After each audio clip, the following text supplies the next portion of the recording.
This alters how we perceive the desert in Saudi Arabia. As one of the largest deserts in the world, the Saudi Arabian desert spans a sizable territory of more than 650,000 square kilometers. With daily highs frequently topping 120 degrees Fahrenheit, the area is renowned for its severe heat. For many years, we have imagined the Saudi Arabian desert as a huge, lifeless wilderness. Recent scientific findings, however, have shown that the truth is very different. What horrifying finding has been reported in Saudi Arabia? Let's find out. The existence of ancient riverbeds and lakes beneath the desert's surface has been one of the most exciting findings. These findings have convinced scientists that the area was previously covered in a lush green environment like the Amazon rainforest. The region grew desolate and hostile as a result of the changing environment over time. The remains of extinct species that have been preserved in rocks, silt, or other substances are known as fossils. The discovery of fossils is a crucial step in comprehending the evolution of life on Earth and offers important information about how various species have changed over time. Scientists have found a number of surprising and fascinating fossils in the Saudi Arabian desert. A group of dinosaur footprints that were found in the Rub al-Khalid desert in 2020 was one of the most amazing discoveries. A group of foreign academics who were investigating the region's geology came across the footprints. They discovered a collection of odd patterns that resembled footprints while utilizing drones and satellite pictures to study the surface of the desert. When they looked more closely, they found a group of well-preserved dinosaur tracks that had been created in a muddy swamp. The footprints are important because they shed light on the habits and movements of these extinct animals. Since it was previously thought that Saudi Arabian desert was too hot or arid to maintain such big and diversified groups of dinosaurs, they also present a challenge to our understanding of the past of the area. In the Saudi Arabian desert, in addition to dinosaur footprints, researchers have now also found an old finger bone that might indicate how humans left Africa.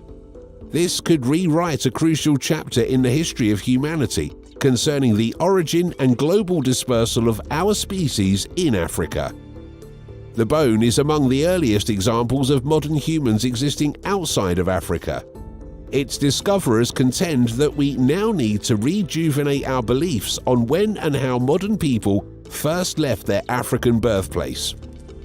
The finger bone was discovered by Hugh Grocott from the University of Oxford in the UK and his colleagues at a location named Al-Wusta in what is now the Nefud Desert. Uncertain whose finger it belongs to, it is the second bone in from the fingertip. The team immediately identified the bone as human and later validated their identification by comparing it to the finger bones of other humans, extinct homins like the Neanderthals, and other primates like gorillas. Using exact methods that depend on the radioactive uranium's disintegration, they were able to date the bone in question directly. According to the research team, the bone is at least 85,000 years old. Many archaeologists have long held the view that our species only emerged from Africa 70,000 years ago, spreading quickly from there into Asia and Europe before arriving in the Americas. But a number of discoveries in the Levant, which is the region east of the Mediterranean and including nations like Israel and Syria, have made that tale appear more tenuous. It appears that people were present here more than 100,000 years ago. A human jawbone from Israel that was 177,000 years old was recently revealed by a team led by Israel Hershkovitz of the Tel Aviv University and Mina Weinstein-Evron of the University of Haifa, Israel. This demonstrated that people had been present in the Levant for many thousands of years. However, many archaeologists think that the Levant was a bottleneck and that human migration did not occur until 70,000 years ago. Parts of Asia, including China and India, have ancient artifacts and fossils, some of which appear to be human. However, in each case, the dating has been disputed, or some people do not think the remains are those of modern humans. The Al-Wusta fingerbone is the oldest confirmed fragment of a modern human discovered outside of Africa and the Levant due to this doubt. It demonstrates that our ancestors advanced past the bottleneck of the Levant much earlier than previously believed, setting up a new staging area in Saudi Arabia from which they could advance into the remainder of Asia. Perhaps because Arabia was a desirable area to live in, people began to colonize it at a young age. Rich grassland covered in perennial freshwater lakes existed in the Al-Wusta site 85,000 years ago, when Arabia's climate was wetter than it is today. At least 860 animal bones were discovered by the researchers, with water-loving creatures like hippos and buffalo being the most prevalent. Also, the scientists discovered 380 stone artifacts, indicating that many of our predecessors may have resided near lakes. They were nomadic bands of hunters and gatherers that would have been living around lakes, foraging for plants and animals, and possibly subsisting on aquatic resources. The discovery contributes to a long-running debate on how humans left Africa. Did they depart Africa by crossing the Middle East to what is now Iran, traveling up the Nile into the Sinai, and then across the region? Or perhaps when water levels were sometimes lower during the last ice age, they could have crossed or navigated past the Red Sea into Arabia before going straight to Iran via the Persian Gulf. Whereas Hershkovitz and Weinstein-Evron favor the northern route through the Levant, Grokart and Petraglia contend that the southern route through Arabia was the most significant. A 2015 genetic study that backed the northern route received criticism for its methodology. According to Weinstein-Evron, the question of whether the early humans found in the Levant and Arabia are all part of the same population, or if they are the result of different migrations from Africa, is more intriguing. The Al-Wusta study lends credence to the idea that Homo sapiens left Africa in numerous, maybe practically continuous pulses, and that local damp events may have caused the dispersals. Other fossils have been discovered in the Saudi Arabian desert, including prehistoric fish and the remnants of a whale that lived more than 30 million years ago. The history of the area and its significance to the global ecosystem have been further illuminated by these finds. Because the fossils were buried in sediment or other materials that shielded them from erosion and deterioration, they have lasted for millions of years. These materials eventually hardened into rocks, which protected the fossils and made it possible for researchers to find them. Overall, the discovery of fossils in the Saudi Arabian desert has challenged our preconceptions of the region as a lifeless wasteland, while offering insightful information about its past. The significance of safeguarding the area's natural resources and conserving its distinctive cultural legacy has been brought to light by these discoveries. On the other hand, we may now finally understand why enigmatic patterns are visible throughout the Arabian desert. Researchers have located thousands of enormous stone constructions all over the Arabian Peninsula, from Jordan to Saudi Arabia to Syria, Armenia, Kazakhstan, and Iraq.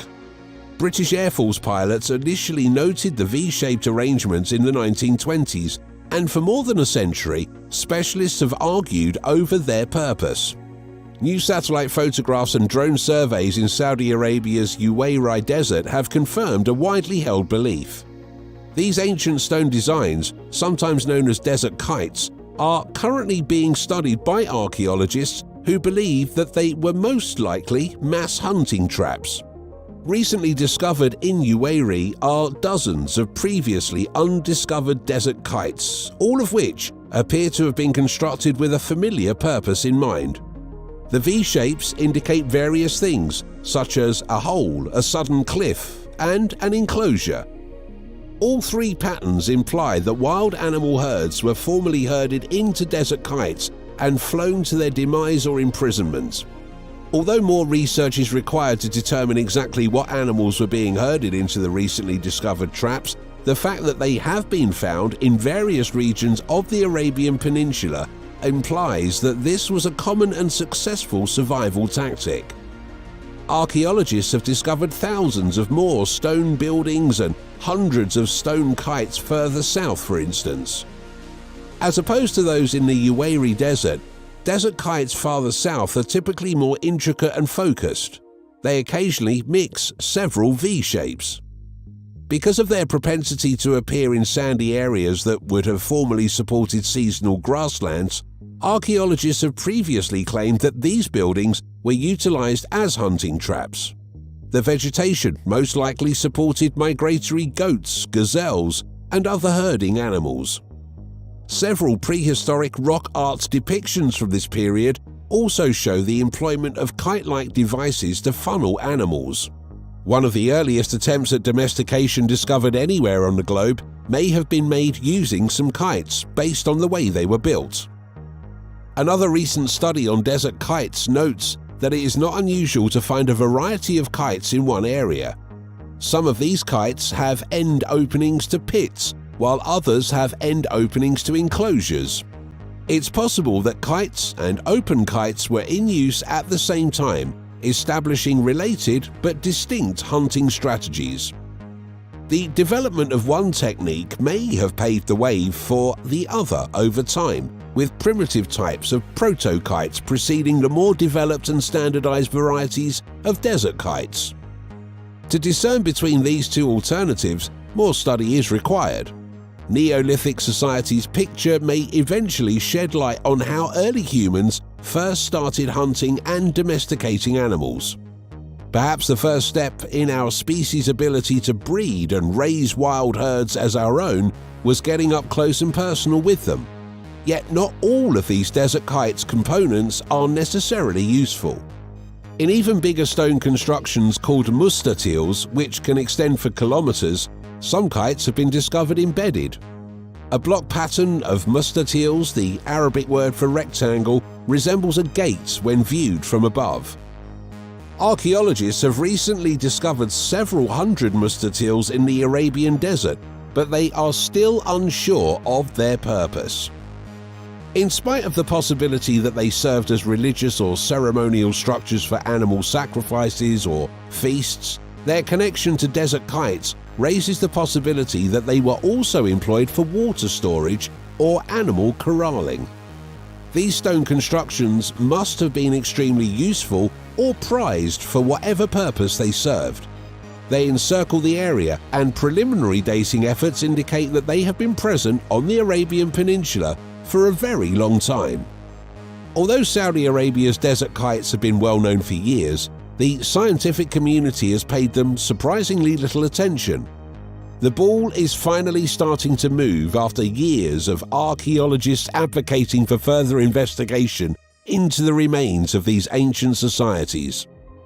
Beginning in 2022, archaeologists conducting research in Saudi Arabia discovered a 530-kilometer wide network of abandoned motorways in the northwest of the country. Thousands of twisting stone burial chambers flanked those ancient pathways, which appeared to connect one oasis to another. A lot of these oases also had desert kites. The highways were discovered by archaeologists who believe that ancient nomadic peoples who were seeking out the greatest lands and climates used them. Archaeologists are seeking to retrace their steps thousands of years later. These findings have generally refuted the notion that the Saudi Arabian desert is a dead wasteland, and have brought to light the region's significance to global ecology and human history. Thanks for watching another episode of Voyager. While you're still here, make sure to click the video on your screen for more mind-blowing videos about space.